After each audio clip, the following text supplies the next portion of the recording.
আচ্ছা কালকে তোমাকে সভাপতির মিটিংয়ে গেছিলে নাকি? আরে আমি তো যাইতে পারি নাই, ওরা দুজন গেছিল।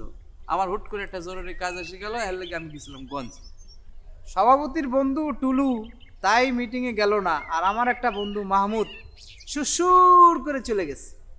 আমি যদি না যাইতাম তাহলে মিটিং এ কি সিদ্ধান্ত হইলো এটা তোমারে কইতো কেন?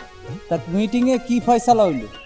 মিটিং এ তোমার এই কমিটি থেকে বাতিল করে দেওয়ার মতো সিদ্ধান্ত হয়েছে। এ দেখো, ওই সভাপতি যদি আমার বন্ধু, কিন্তু এই সিদ্ধান্তটা কিন্তু আমি মাইনে নিতে পারলাম না ভাই। ওই মিলন গ্রামে আইসাই আমার পিছনে লাগা শুরু করছে না, আমি ওর সাথে দেখা করে এটার একটা ব্যবস্থা করতেছি। শোনো, মাথা গরম করে না, আমরা তো সবাই আছি, সবাই মিলে দিলে একটা সিদ্ধান্ত করবো নাকি কম? হ্যাঁ রে, হুট করে একটা ডিসিশন নিয়েছে, আর সেই ডিসিশনে যে যাওয়াই ভর্তি পেয়ে লাঠি নিয়ে, তার তো কোনো মানে নেই। আচ্ছা চলো তাহলে এক কাজ করি, আমরা সবাই যাই একটু চা খাই। হ্যাঁ যাই। আচ্ছা ঠিক আছে। মানে হুট করে এটা কইবো আর সে